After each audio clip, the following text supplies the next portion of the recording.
নমস্কার, আমি তানিয়া। তোমাদের সকলকে দোল উৎসবের জন্য অনেক অনেক শুভেচ্ছা। আজকে দোল উৎসব। বসন্তকালের এটি একটি খুব খুব অন্যতম দিন এবং এই উৎসবটাকে আমরা কিন্তু সকলেই উদযাপন করে থাকি। এই উৎসবটা আমাদের বছরে একটা দিনের জন্য এসে থাকে, আর এই একটা দিন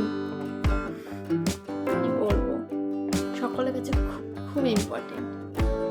শাড়ি, পাঞ্জাবি, জামা পুরো সাজে আজ গোটা বাংলাটা মেতে ওঠে এই উৎসবে। আর এই উৎসবটিকে আরেকটু সুন্দর করে তোলার জন্য আজকে আমি লিখেছি একটি ছোট্ট কবিতা, যেটিকে তোমাদের সামনে তুলে দেব। তোমরা সেই কবিতাটা শোনো এবং বলো যে কেমন হয়েছে। আশা রাখছি অবশ্যই ভালো লাগবে, কারণ পুরো কবিতাটাই আমাদের বাংলাকে নিয়ে, যে উৎসবটা আমাদের বাংলাতে খুব জনপ্রিয়, বসন্ত উৎসব। চারিদিকে কৃষ্ণচূড়া ফুলে মানে কি বলবো, মানে পরিবেশটাকেই সুন্দর করে তোলে। এই উৎসবটার উপলক্ষে আমি একটি ছোট্ট কবিতা লিখেছি। তো চলো, বেশি কথা না বলে আমি সময় নষ্ট করব না, বেশি কথা বলে সময় নষ্ট হবে, তাই চলো শুরু করা যাক। আমি আজকে যে কবিতাটা লিখেছি সেটার নাম হলো বসন্ত ভালোবাসা।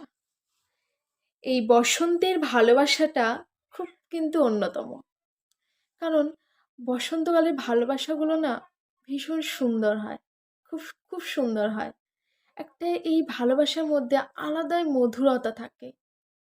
মানে সকালবেলা মানে ভোরবেলার দিকে আমরা কোকিল পাখির ডাক শুনে থাকি, যে কোকিল পাখির ডাকে একটা অন্যতম মধুর সুর থাকে, কিন্তু মানে যে সুরটা কিন্তু কোনো মানুষের গলাতে পাওয়া যাবে না, একটা মিষ্টি সুর।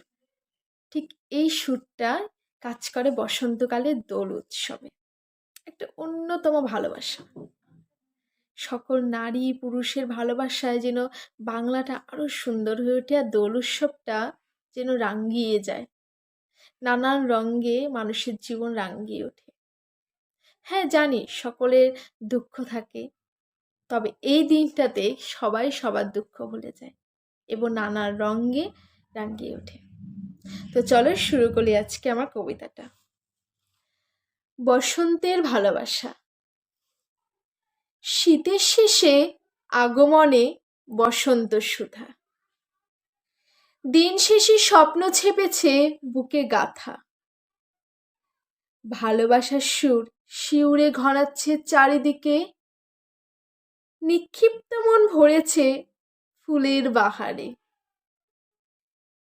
লাল রঙে মেতেছে কৃষ্ণচূড়া, আনন্দ ছড়িয়েছে সারা বাংলা। জানি না আমি কোনো দ্বিধা, লেখার আভাসে তুলেছি বসন্তের ভালোবাসা। রাস্তার কোনায় লেগেছে আবিরের ছটা, মিঠে রোদের স্নিগ্ধ বাহারে প্রকৃতি সজ্জিত হয়েছে লাল আবিরের সমাবেশে। রচিত স্বপ্ন পূর্ণিত হয়েছে মানব জীবনে। পূর্ণিমার আলো জাগৃত হয়েছে পূর্ণচন্দ্রে, আকাশরুদ্ধ কালো মেঘ কেটেছে বসন্তের গন্ধে। মানব মুখে চিত্রিত ছাপ সরেছে নিমিষে, শাড়ি পাঞ্জাবি সজ্জা চিত্রিত হয়েছে নানান রূপে। প্রেমিক প্রেমিকার গালে স্পর্শিত রংমাখা হাত, নাচ ও গানে পুরো বাংলা মেতেছে মিষ্টিময় বসন্তে। ভাঙ্গা পথ হয়েছে মসৃণ বসন্তের মলিনতায়, গাছের সবুজ পাতায় লেগেছে আবিরের ভালোবাসা। এই ছিল আজকে আমার কবিতা। খুব ছোট্ট কবিতা ঠিকই, কিন্তু এই কবিতাটার মধ্যে দিয়ে আমি বসন্তকালটির সুন্দর রূপটিকে তুলে ধরেছি। ভালো লাগলে অবশ্যই কিন্তু লাইক, কমেন্ট এবং শেয়ার করে দিও।